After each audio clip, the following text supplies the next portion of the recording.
semuanya. Salam. Kenalkan saya dari HRD di Jakarta Toll Road Development. Saya menangani selain HRD ada umum dan hukum juga, tapi ini karena terkait dengan TOEIC ya, pasti kaitannya dengan rekrutmen.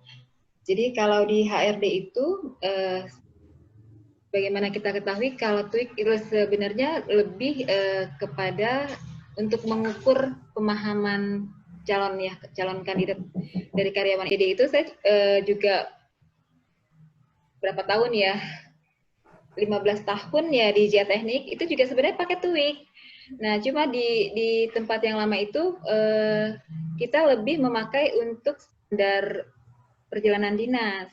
Jadi karena kerja sama asing, sering karyawan dikirim untuk sertifikat dan segala macam terkait dengan bisnisnya. Karyawan yang dikirim ke sana itu ketika mau berangkat harus mencapai skor 500 minimal untuk TOEIC-nya.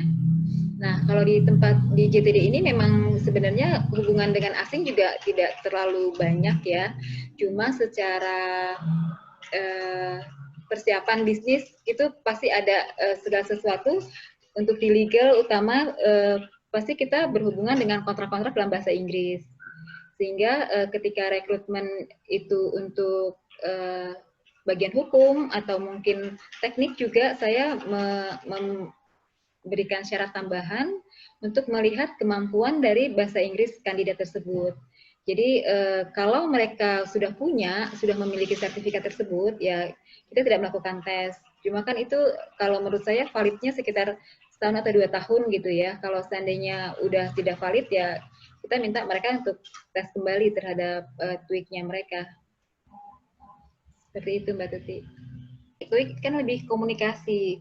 Tesnya katanya sih lebih mudah ya, karena memang dia berbicara bukan masalah akademiknya, lebih ke bisnis, keseharian. Jadi yang dikasih contoh juga kebanyakan hal-hal yang berhubungan dengan pekerjaan. Jadi kita ambilnya ke TOEIC. Untuk mempersiapkan seandainya ada perjalanan dinas atau training overseas.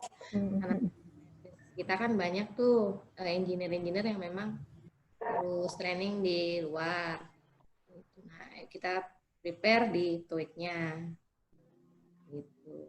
550 ya itu ya. 150 itu general sih ke semua posisi. Jadi diharapkan ada kemampuan bahasa Inggrisnya untuk karyawan pun yang seandainya dipersiapkan untuk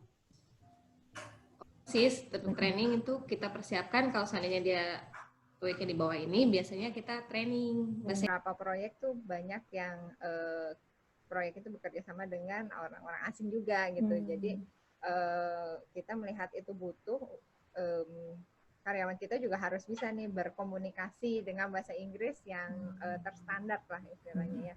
Karena kan untuk TOEIC sendiri itu kan mengukur kemampuan bahasa Inggris sehari-hari ya. Jadi kita lihat itu suatu kebutuhan dan akhirnya kemarin UPJ punya sebenarnya tidak ada standar harus berapa skornya gitu, tapi karena kita mau yang terbaik gitu ya, jadi kita di skor 500 itu minimal di bawah dari 500 kita bikinkan mereka nanti program gitu, program untuk bahasa Inggrisnya gitu. Untuk kebetulan kita kemarin juga sempat ada ada program training bahasa Inggris pakai native speaker gitu. Nah, kemudian untuk yang skornya sudah di atas 500 itu mereka berkesempatan kalau ada kerjasama dengan atau misalkan perjalanan dinas ke luar negeri itu kita jadikan mereka prioritas untuk dikirim duluan gitu. Itu hasil dari yang 2 tahun lalu TOEIC gitu.